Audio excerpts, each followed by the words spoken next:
Welcome to the deep dive. You've sent us your learning materials. This time it looks like excerpts from Chapter A. Wow, covering a huge range of security topics. Yeah, it's quite a collection. Looks like a solid foundation. So our mission today, as always, is to pull out the really crucial knowledge for you, make it clear, and maybe connect some dots in ways you hadn't thought about. Exactly. We're aiming to skip the surface level and get right into the core ideas, security principles, risks, countermeasures, that kind of thing. Okay, let's unpack this. Where do we even start?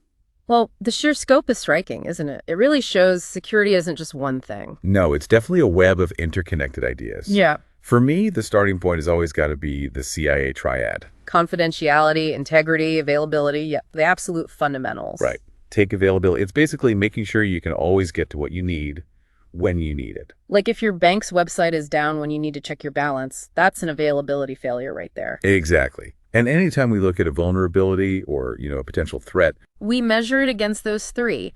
How does it affect secrecy, that's confidentiality? or damage the data itself, integrity, Or, like you said, block access availability. a classic confidentiality breach.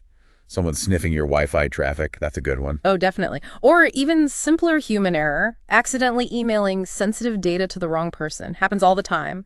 Big confidentiality problem. Right. And the material you sent, it doesn't just stop at CIA, which I found interesting, No, it branches out. Privacy comes up quickly. which is specifically about protecting that personally identifiable information, right? PII. Exactly. And then you have concepts like seclusion. Like physically isolating something, keeping it out of the way. Yeah. And concealment, which is more about just hiding things, making them less obvious. So these aren't separate silos. Yeah. They kind of bolster the main CIA triad. Precisely. Privacy is deeply tied to confidentiality. Lose privacy, confidentiality is probably gone too. And seclusion, concealment. Yeah. They make it harder to find stuff to mess with, so that helps confidentiality and availability. You got it. And then there's criticality, figuring out what's most important to the mission. Helps you focus your efforts. Focus is key. And then there's non-repudiation. That one always fascinates me. Yes, the can't deny you did it principle. Like a digital signature, it uses your unique key, so it's really hard to argue you weren't the one who signed it. That's a perfect example. And making all this work effectively, that leads us to layering. Defense in depth. The onion analogy. It's fundamental. Multiple security controls, one after the other. If one fails. The next one hopefully catches it, like having a deadbolt and an alarm system. Exactly. And the material contrasts this with, say, just access control or just data hiding. Right. Access control is who can do what, like needing a key card. And data hiding is just about preventing viewing. Defense in depth uses those things and more all together. It's the strategy, not just the individual tool. Makes sense. More resilient that way. Reduces that single point of failure risk. Okay, now let's switch gears slightly. Change management. Doesn't sound exciting, but the material really stresses its importance for security. Oh, absolutely vital. It might seem like red tape, but think about it. If someone just fiddles with the server setting without review, Boom, you could accidentally open a massive security hole. Good change management means review, testing, approval. so its primary goal is really preventing security compromises caused by those changes. That's the core of it. Minimizing self-inflicted wounds, you could say. Okay, so we know what we're protecting. We have a strategy layering. But how do we decide what gets the most protection? That's where data classification comes in. Formal categories based on sensitivity, importance. So we know how to handle it. And what drives that classification? The material was very clear here. Yeah, it specifically says the size of the data doesn't matter. Right. It's about value, how long you need it, and the potential damage if it leaks. A tiny file with credit card numbers is way more sensitive than a huge public marketing PDF. Makes sense. And we see common schemes, like the military's confidential, secret, top secret. Or in business, you might see terms like private for employee or customer info. These labels give clear handling instructions. Storage, transmission, access. And just to reiterate, the material points out that layering, our defense in-depth strategy, that's a mechanism, not a classification level itself. Right. Classification says how much protection. Layering is how we provide it. Got it. Now we can have all the best tech, the best policies. That's the human element. The material really hammers this home. We're often the weak link. It's a tough pill to swallow, but undeniably true. Even hiring plays a role. Job descriptions mentioning security. Tracks the right mindset, maybe. Potentially, yes. And offboarding, that's critical too. Revoke access immediately. And those exit interviews remind people about NDAs, their ongoing obligations. Exactly. And it's not just our people. Third-party governance is huge. Vendors, partners, anyone external with access to our stuff. If their security is weak, that's a backdoor into your systems. You need clear requirements, audits. It's all part of your extended risk surface. Which brings us nicely to risk management. The material defines risk analysis pretty clearly. Identify risks, likelihood, potential cost, evaluate countermeasures. And do that cost-benefit analysis. Yeah. Very business-focused. And clarifying what an asset is. It's usually organizational resources, not necessarily, your personal holiday photos on your work laptop. Right. Servers, databases, IP, critical systems, stuff with business value. Then you have threat events, the actual exploitation. The vulnerabilities, which are the weaknesses themselves. Yeah. The absence of a safeguard. And safeguards or countermeasures are anything that removes or reduces that vulnerability or impact. And the key principle, the cost benefit. Don't spend more on the fix than the problem is likely to cost you annually. Exactly. Which leads to those formulas, SLE and ALE. Single loss expectancy, SLE. Asset value times the exposure factor, right? What percentage you'd lose in one hit. Yep. And annualized loss expectancy, ALE. That's the SLE times how often you expect it to happen per year, the annualized rate of occurrence. And we can even calculate the value of a safeguard using those ALE figures. ALE before minus ALE after, minus the annual cost of the safeguard, helps justify security spending. Makes it less guesswork, more data-driven. The material also mentions administrative controls. Separation of duties. No one person holds all the keys to the kingdom. Restricted job responsibilities, job rotation. They inherently reduce risk. They limit opportunity for error, for fraud, for insider threats, spreads the responsibility. Now, there's a distinction made between security training and security program management. Training is task-focused. How to do your job securely, follow policy. Program management is the bigger picture. Budget, metrics, overall strategy. Both vital, but different levels. And that example they gave was perfect. The fire example. Threat is fire, vulnerability is no extinguishers. Risk is equipment damage. The countermeasure, extinguishers, mainly hits the likelihood the annualized rate of occurrence. Makes a big fire less probable. Very clear. Okay, so that's day-to-day risk. What about the big disasters? Business continuity planning, BCP. Starts with that business organization analysis. Who does what depends on what. That shapes the BCP team and the whole process. And the team's first job, validate that initial analysis. Get everyone on the same page. Absolutely critical. And BCP isn't just nice to have. There are legal responsibilities, fiduciary duties, and it takes real time and resources. Sure. And when prioritizing, it's not just about dollars and cents, right? Quantitative versus qualitative. Exactly. We need the monetary asset values, the ALE calculations. That's quantitative. But also the qualitative stuff, like reputation damage from negative publicity. Harder to measure, but potentially devastating. You can't put a number on trust, and that leads to maximum tolerable downtime, MTD. How long can a critical function be down before it's game over? Pretty much. And knowing the MTD for different functions dictates where you put your BCP resources. The material gives some solid examples of calculating SLE and ALE for things like power outages, making it more concrete. Then you develop the strategy, bridging the gap between identifying risks in the business impact analysis, or BIA, and actually planning the continuity steps. And throughout all this planning, one thing stands out in the material. Human safety. Always, always the top priority. Over everything else. Absolutely. Then the provisions and processes phase. This is where the rubber meets the road, right? Designing procedures, setting up alternatives. Like having backup communication lines, redundant systems. Those are the lifelines. Redundancy is key. And understanding the BCP versus DRP relationship. BCP is about planning before the disaster. Disaster recovery planning, DRP, kicks in after the interruption happens. It's the get back on your feet plan. Got it. And we see SLE calculations pop up again here, helping prioritize recovery. And finally, that crucial high-level management sign-off. Without leadership buy-in, the plan just gathers dust. True. Okay, major shift now. Laws, regulations, compliance, the rules of the game. A huge area. The material gives a good overview, starting with things like the Computer Fraud and Abuse Act, CFAA, which started focused on government and finance systems, but broadened out. to basically cover any computer involved in federal interest or interstate commerce, reflects how vital computers became. Then FISMA for Federal Agency Security. With the NSA handling classified stuff, NIST handling the rest. Administrative laws, executive branch policies, and the Fourth Amendment probable cause warrants. These set the legal boundaries for digital activities investigations. Then intellectual property. Copyright for software code, but not the ideas behind it. Trade secrets protected as long as they stay secret via NDAs. Trademarks for names and logos, PM before registration, after. And the Privacy Act of '74 for government handling of citizen info. Moving into more modern privacy rules. Privacy Shield for U.S. companies handling EU data, though that's evolved. COPI A for kids' data online, parental consent under 13. DMCA, Digital Millennium Copyright Act, with those transitory activity exemptions for service providers. And the USA Patriot Act, which significantly expanded government surveillance powers. Still debated today. Absolutely. And those everyday things, shrink wrap and click wrap licenses, we click agree.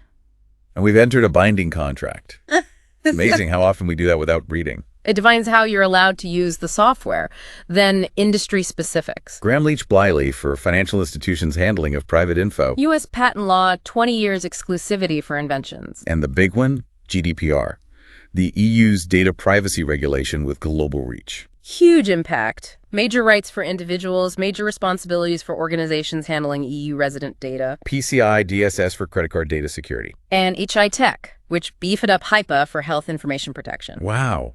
It's a complex web for any organization to navigate. Definitely underscores how security practices are tied directly to legal and compliance obligations. Ignorance isn't an excuse. Okay, so we have the principles, the laws.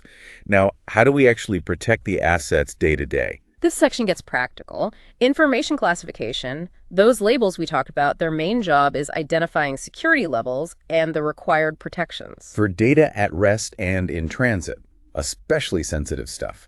And that classification is based on value and potential impact, not where it's stored or processed, though those systems inherit the classification. Right. Think PII, PHI, proprietary data. Much higher classification than, say, website content. And marking physical media hard drives, USBs with the classification is vital, a visual reminder. And disposal. This distinction is critical. Purging versus erasing versus clearing.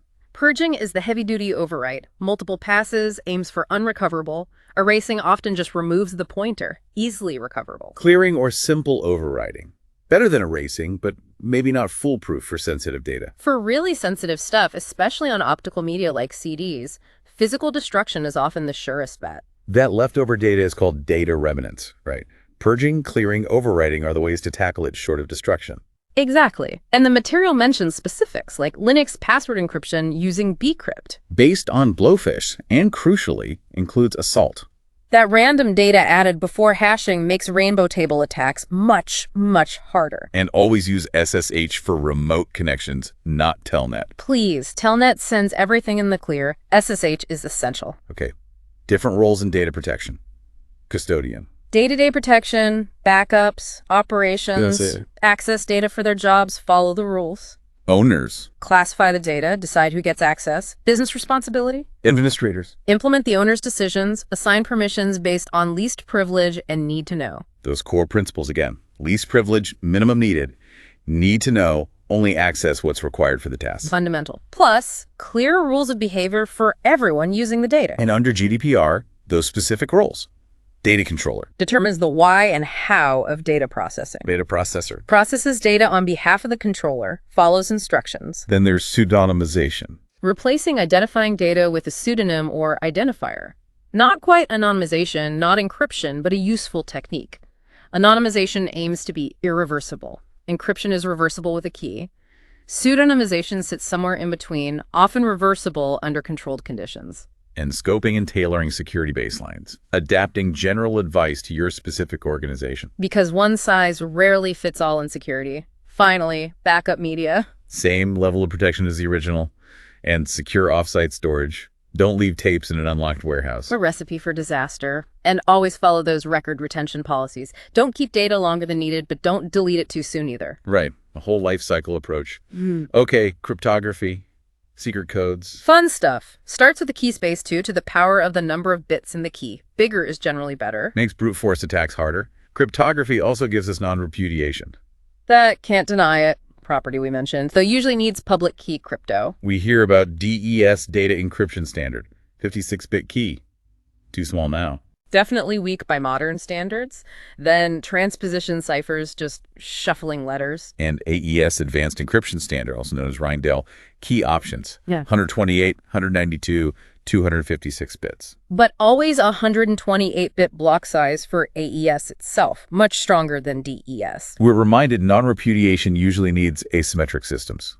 One-time pads. Theoretically unbreakable if used perfectly, truly random key used only once. Very impractical, though. 3DES triple DES. Repeats DES 3 times. Still uses 64-bit blocks, though. A way to extend DES life, but AES is generally preferred now. Block versus stream ciphers. Block ciphers work on chunks. Stream ciphers bit by bit or byte by byte. Different use cases. Files often use block. Real-time streams might use stream ciphers. Symmetric key crypto.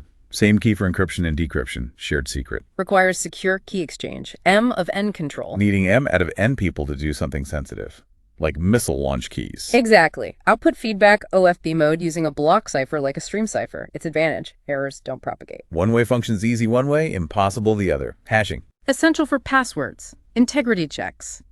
And that formula for symmetric keys needed in 1-2 gets big fast. Highlights the key management problem with pure symmetric systems for large groups. Which is why asymmetric crypto is so important. Then some history. Caesar cipher. Simple substitution, broken by frequency analysis.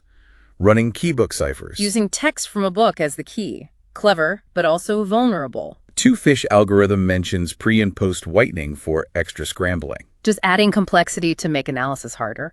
And finally, asymmetric algorithms, public and private key pairs. That's the foundation for a lot of modern secure communication. Absolutely. Confidentiality, authentication, non-repudiation. Yeah. Asymmetric crypto enables much of it. Okay, building on that. Public key infrastructure, PKI, and applications. With RSA, that big number and product of 2 primes is key to both the public and private keys. Olgamal extends Diffie-Hellman, but doubles the message length. A trade-off. RSA is still very widely used. Secure communication. Sender encrypts with the receiver's public key. Only the receiver's private key can decrypt it. Confidentiality achieved. Elliptic curve cryptography, ECC. Same strength as RSA. Shorter keys. Good for mobile devices, constrained environments, less computational overhead. SHA-1 hashing produces a 160-bit fixed output. Now considered weak for many uses, though. Yes, collision resistance isn't strong enough anymore. SHA-256 or SHA-3 are preferred. Wireless security evolution. WEP, WPA using TKP, yes. WPA2 using AES. WPA2 with AES is the standard you want now. WPA3 is even better if available. Decryption. Receiver uses their private key to decrypt messages sent to them. Right, and digital signatures work the other way around. Sender encrypts a hash of the message with their private key. Receiver decrypts the signature with the sender's public key, rehashes the message, and compares.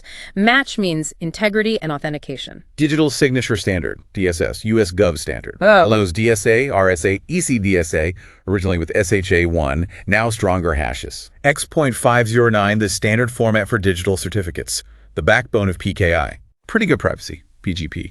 Uses a web of trust model, not central CAs. Used IDA cipher historically. TLS transport layer security. Secures web traffic, HTTPS, uses TCP port 443. Successor to SSL. Meet in the middle attack. Broke 2 DES, led to 3 DES. Shows how cryptanalysis drives cryptographic evolution. Rainbow tables. Pre-computed hashes for password cracking. Why salting is so vital. WPA encrypts traffic between client and access point, but that's it. Not end-to-end across the internet. Good point. Certificate revocation lists, CRLs, lists bad certs, but there's a delay. Online Certificate Status Protocol, OCSP, is faster but has its own issues. Certificate management is complex. Merkel-Hellman knapsack. Yeah. Broken early public key system. Don't use it. No. And finally, IPsec secures traffic at the IP layer, core of many VPNs. Phew. Okay, security models, design, capabilities. Certification versus accreditation. Certification is the technical check. Accreditation is management accepting the risk. Okay to operate. Closed versus open systems. Proprietary versus standards-based. Constrained process, limited memory access. Object the resource. Control limits access. DDICS-CAP specific US.gov accreditation processes for sites. TCSEC Orange Book categories. A verified, down to D, minimal. Old school, but foundational. Trusted Computing Base, TCB. All the hardware-software controls enforcing the policy, the core of trust. Reference monitor the theoretical gatekeeper in the TCB, validating every access. Security kernel, the actual implementation of the reference monitor concept. Security model, a formal representation of the security policy, math and logic. State machine model is the basis for several key models. Bello-Padula for confidentiality, BIBA for integrity. Clark-Wilson also for integrity, well-formed transactions. Brewer and Nash for conflict of interest, Chinese wall. Bello-Padula rules, no read-up, simple security, no write-down to property, keep secrets secret. BIBA rules, no read-down, simple integrity, no write-up integrity, prevents corruption from lower level. Trusted subject allowed to break a rule, like hand-germ property for declassification, if needed, but still trusted. Access control matrix table of subjects, objects, permissions relates to ACLs and capability lists. TCB includes reference monitor theory and security kernel implementation. We covered that. And Clark-Wilson's access triple, subject, object, and the program or interface used for access, mediated access. These models give us frameworks for building systems that enforce specific security goals. Exactly. Different problems require different models. Okay, vulnerabilities, threats, countermeasures. Getting practical again. Multitasking, simulated concurrent processing, MDM, mobile device management, essential now. Security, monitoring, remote wipe for phones, tablets, single processor system, only one thread at a time, really. Dedicated systems, high security clearance, access approval, and need to know for everyone, for everything. Very strict. Embedded systems computer inside another device. Security breach could mean physical harm. Think medical devices, cars. Scary potential consequences. Cloud models, community, shared interest group, private, one org, public, AWS, Azure, hybrid. Embedded systems against specific functions, part of a bigger thing. Secondary memory retains data without power. Hard drives, SSDs, USBs. Lost, stolen laptop risk. Data loss is huge. Mitigation. Minimize sensitive data stored locally, use strong encryption. DRAM, dynamic RAM. Needs constant refresh, volatile, loses data on power off. Encryption is key for removable drives because OS controls might not apply once removed. System high mode, all users cleared to highest level, have access approval, but maybe only need to know for some data. Less strict than dedicated. Overlooked mobile eavesdropping risk. Just someone listening nearby. Low tech, high impact. BIOS firmware, often on EEPROM, electrically erasable, programmable, read-only memory, allows updates. Registers tiny, super fast memory right on the CPU chip. Preventing cross-site scripting, XSS. Input validation is key. Also defensive coding, escaping meta characters, rejecting script tags, multiple layers needed. Buffer overflow writing past the end of allocated memory can lead to code execution. Classic vulnerability. Process isolation, separate memory spaces for different programs. Principle of least privilege for processes to user mode versus supervisory mode. Hardware segmentation using physical boundaries for isolation. More robust. Lots of ways things can go wrong, lots of ways to defend. It's a constant battle. Physical security. Foundational layer, the material says. Can't have good cybersecurity without good physical security. Critical path analysis for planning new facility security. Wiring closets locate strategically across floors. Access levels dictated by security needs, not just convenience. Human-incompatible server rooms left routine access enhances security. Media storage. Needs a librarian custodian, checkout, sanitization procedures.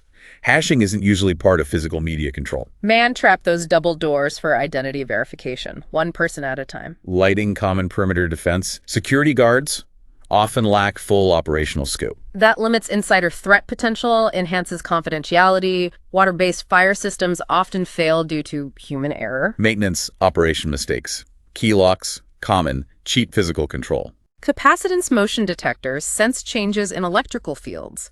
Alarms are always reactive. They trigger after something happens. No such thing as a preventative alarm. Even with good physical controls, you often need guards or monitoring to prevent abuse or espionage. Most important security goal, human safety, always. Ideal computer room humidity, 40–60%.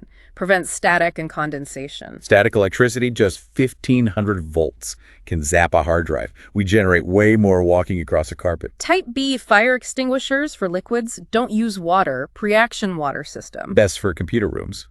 Needs 2 triggers, like smoke and heat, before releasing water. reduces accidents. Most damaging things in a fire: the fire, the smoke, and the water suppression chemicals. Not usually light. Good physical security is multifaceted. Okay. Secure network architecture. OSI model layers: transport 4, presentation 6, data link 2, network 3. Need to know these. Encapsulation, adding headers footers as data goes down the stack. Session layer 5 manages the communication modes: simplex, half duplex, full duplex. UTP cable unshielded twisted pair. Most vulnerable to EMI. VPN secure tunnel over an insecure network like the internet. RFID tracking tags using radio waves. Bluejacking, sending unsolicited Bluetooth messages, often targets phones. Ethernet standard, IEE 802.3. TCP wrapper basic host firewall. Filters based on IFOS name. Encapsulation, useful but adds overhead. Stateful inspection firewalls track connection states. Smarter than basic packet filters. 3rd gen tech. They allow return traffic for established connections, block unsolicited incoming traffic more effectively. Firewall capabilities. Logging, auditing, monitoring alarms, basic IDS, but limitations too. Can't stop viruses and allowed traffic, insider threats, or protect data once it leaves the network. Dynamic routing protocols. RIP, OSPF, BG. RPC is not one. Switch smarter than a hub. Learns MI addresses per port, forwards traffic directly. WAP wireless application protocol. Early mobile internet standard, not 802.01 Wi-Fi. OFDM modulation for high throughput, low interference and wireless, like modern Wi-Fi. Endpoint security firewalls, malware scanners, IDS on each host. ARP address resolution protocol. Maps IP to MAF on local networks. Enterprise extended infrastructure mode, large Wi-Fi with multiple APs, single SSID for roaming. Building secure networks requires understanding these layers and components. Secure communications and network attacks. Frame relay. Layer 2 packet switching uses virtual circuits. Tunneling not needed for standalone systems. IPsec standards-based encryption for point-to-point TCP/IP. APA range 169.254.x.x. Not private IPs like RFC 1918 defines. Self-assigned if no DHCP server found. EPN needs an intermediary network. Static NAT allows outside connections to specific internal systems. L2F, L2TP, PPTP tunneling protocols, but need IPsec or similar for encryption. IPsec has it built in. IPsec operates at layer 3, the network layer. VoIP runs over TCP/IP. NAT helps hide internal structure but doesn't stop brute force password attacks. Transparency. Security control works without the user noticing. Ideal, but not always possible. Internet email security. Availability least critical. Compared to confidentiality and integrity for email content, yes, arguably. Backup method details. Not for end users usually. Mail bombing, email, DOS attack. Spam hard to stop due to spoofed sources. PVC, permanent virtual circuit. Always on logical connection. Changing default PBX passwords. Crucial. Social engineering bypasses tech controls to trick people. Brute force isn't a DOS attack itself. PPay password authentication protocol. Sends passwords in clear text. Avoid. Use HIP or better. Lots of ways to attack, lots of protocols to secure. Managing identity and authentication. Access controls protect all sorts of assets. Subject, active entity versus object passive resource. Roles can switch. Control types. Preventive stops, detective finds after, corrective fixes. Authoritative isn't a standard type. Categories. Logical, technical, software, hardware, administrative policies. Physical, blocks, guards. Goal of access control. Protect confidentiality, integrity, availability. The CIA try it again. The steps. Identification, claiming identity username. Authentication, proving it password. Authorization, what you can do. Accountability, logging, auditing. Accountability needs ID, auth, and logs. Password history stops reuse. Complexity, length, age, enforced strength. Passphrase long, memorable sentence phrase. Stronger than short passwords. Authentication factors. Type 1, no password. Type 2, have token. Type 3, Arito biometrics. Synchronous tokens, time event-based versus asynchronous, challenge response. Smart cards don't inherently generate OTPs. Biometrics, fingerprint iris, authenticate who you are. Account ID is identification. Token is type 2. PIN is type 1. COR crossover error rate for biometrics, where false reject rate equals false accept rate. Lower is better. False rejection, type 1. Valid user blocked. False acceptance, type 2. Invalid user allowed. Type 2 is generally worse. Kerbero's primary purpose is authentication using symmetric keys. Also provides confidentiality integrity for the session. SAML XML standard for federated identity SSO, Radius architecture. NAS client talks to Radius server, AAA. Diameter newer AAA based on Radius. Supports mobile IP via IP. Tax access was plus our alternative. Violating least privilege. Keeping old permissions you don't need. Implicit deny means denied unless allowed. The count reviews catch those excessive privileges. Need regular checkups. Controlling and monitoring access. Implicit deny again, deny by default. Least privilege minimum needed, most restrictive.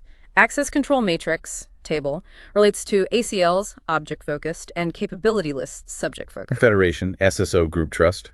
Creeping privileges, accumulating excess rights. DAC, discretionary access control. Owner decides. MAC, mandatory access control. System labels decide. Rule-based uses ACLs. RBAC uses roles groups. DC is identity-based. RBAC is role-based. Rule-based uses rules. MA uses labels. Non-discretionary central authority. MA, RBAC, rule-based. RBAC uses roles, often hierarchical. Programmer is a valid role example. Rule-based applies global rules. Firewalls use rule-based ACLs. MA uses labels. DSC is owner control. RBAC is group role-based. MAs is prohibitive, implicit deny, labels. Compliance-based isn't a standard access control model type. Vulnerability analysis finds weaknesses. Asset valuation, value. Threat modeling, threats. Access review, permissions check. Account lockout stops online brute force. Rainbow tables, offline cracking. Salts, defeat rainbow tables. Password hashing, protect stored passwords. MD5 is bad. Salting plus strong hashing, maybe pepper, good defense. Whaling targets execs. Spear phishing targets groups, individuals. Phishing, voice phishing. Threat modeling identifies, categorizes threats. Asset valuation prioritizes assets by value. Okay, security assessment and testing. Nmap. Network discovery, port scanning tool. Essential. Open ports equals potential risk, especially unexpected ones like 1433 SQL Server, 80443 expected for web. Testing considerations. Sensitivity of info, difficulty, attacker likelihood, not tester's curiosity. Assessments identify vulnerabilities, recommend fixes. Don't usually do the fixing. Reports to management. Plain English. 8 subnet mask scans a huge range. Port 80 access reveals web content. SSH uses port 22. Authenticated scans with logins reduce false positive negatives, can see configs. TCP SYN scan doesn't complete handshake. SQL injection best found by web vulnerability scanners. PCI DSS requires rescans annually and after changes. Metasploit exploit framework. Mutation fuzzing modifies valid input to find flaws. Misuse case testing checks for known exploit methods. UI testing, GI, and CLI assessment. Whitebox test testers have full internal knowledge. Unencrypted HTTP is port 80. Fagan inspection, code review, ends with follow-up. Backup verification ensures backups work. Managing security operations. Need to know versus least privilege versus separation of duties versus RBAC. All important. Default access should be none, least privilege. Separation of duties prevents a single point of control fraud. Job rotation helps too. Mandatory vacation, job rotation, separation of duties help detect fraud. Least privilege limits damage. Mandatory vacation forces someone else to do the job, uncovering issues. These controls reduce fraud risk. Special privileges. Need-based, monitored, trusted employees only. SLAs with third parties define responsibilities, penalties. System sanitization at end of life removes sensitive data. Check all storage. Data center and building center adds physical layers. VMs need patching just like physical machines. Cloud responsibility. IaaS, most user responsibility. PaaS, least user responsibility. Community cloud, shared, public, anyone. Private, one org. Hybrid, mix. End-of-life tapes need purging, secure wipe, not just erasing. Imaging baselines helps config management. Change management bypass only for emergencies still needs documenting. Change management evaluates changes to prevent problems. Deploy only needed, tested, approved patches. Vulnerability scanners find weaknesses. Preventing and responding to incidents. First step after detection. Containment. Limit the damage. Then reporting, remediation, evidence preservation. Root cause analysis happens during remediation. DOS attacks. Teardrop, Smurf, ping of death. Spoofing is a technique, not an attack type itself. SYN flood hits TCP handshake. Zero-day exploit uses unknown vulnerability. Malware distribution, drive-by downloads common. Ransomware is a malware type. IDS detects abnormal activity. HID's host versus NID's network. HID sees local processes, malicious code. Honeypot Shoney Nets lure attackers. Best malware protection. Multi-layered approach. Edge, email, endpoint. Pen testing needs management consent. Unapproved is risky legal. Accountability requires monitoring. Audit trails are detective controls. Auditing checks, compliance, anomalies, clipping, non-statistical sampling is one technique. User entitlement audit checks for excess privileges. Incident response mistakes. Not reporting. No lessons learned. Rebooting destroys evidence. Unawareness of plan. Most serious. Attacking back. Yeah. Illegal. Likely wrong target. Failure to report is a major admin failure. Disaster recovery planning. DRP. Goal, restore quickly after disaster, follows BCP. Man-made disaster, power outage, natural. Tsunami, earthquake, most U.S. states have seismic risk. Flood insurance, usually separate policy. And fifth, RAID provides storage fault tolerance. Cloud good for off-site backup storage. 100-year floodplain equals 1% annual flood chance. Remote mirroring, real-time DB copy elsewhere. Redundant systems guard against hardware failure. BIA identifies priorities for DRP resource allocation. Recovery sites: cold, empty, weeks. Warm, some gear, 12-agers. Hot, fully equipped, near real-time data, instant. Warm hot have workstations, servers, comms. Hot has current data. Remote mirroring provides live backup copy with latency. Executive summary gives DRP overview for management. Software escrow protects source code if vendor fails. Differential backup. Changes since last full. Incremental changes since any last backup. Full or incremental. Full backups are essential baseline. Full plus differential restores full plus incremental, potentially many restores. Parallel test runs a recovery site alongside primary ops. Investigations and ethics. Crime involves law violation. Computer crime uses computer as tool target. Military attack, classified data. Business attack, confidential data. Financial attack, fund services. Terrorist attack, fear disruption. Grudge attack, harm personal, thornoidorg, thrill attack, ego. Evidence rule, #1. Don't modify taint. Reason not to power off. Lose RAM contents. Volatile evidence. Weigh pros cons. Hacktivists, hacker plus activist. Political motives, often dos quidis. Criminal investigations need highest evidence standard. Root cause analysis finds why something happened. Preservation protects potential evidence. Server logs equals documentary evidence. Need authentication. Search warrant usually needed for confiscation. Log files are crucial protect and archive. Review e-discovery finds relevant info. Ethics, personal behavior rules, ISC, code second canon, act honorably, honestly, justly, responsibly, legally. RFC 2087 cites compromising user privacy as unethical. Software development security. DevOps includes Dev, QA Ops. Input validation checks, user input matches expectations. Request control manages change requests. Fail secure state locks down on failure. Waterfall model, sequential stages plus feedback. Content-dependent access control looks inside data fields. Foreign keys enforce referential integrity in databases. Aggregation at back combines data to infer secrets. Polyinstantiation allows multiple records with same key at different security levels. Agile priority, customer satisfaction via early continuous delivery. Expert systems use knowledge base. It's in rules. SWCMM Level 4, managed, uses quantitative process measures.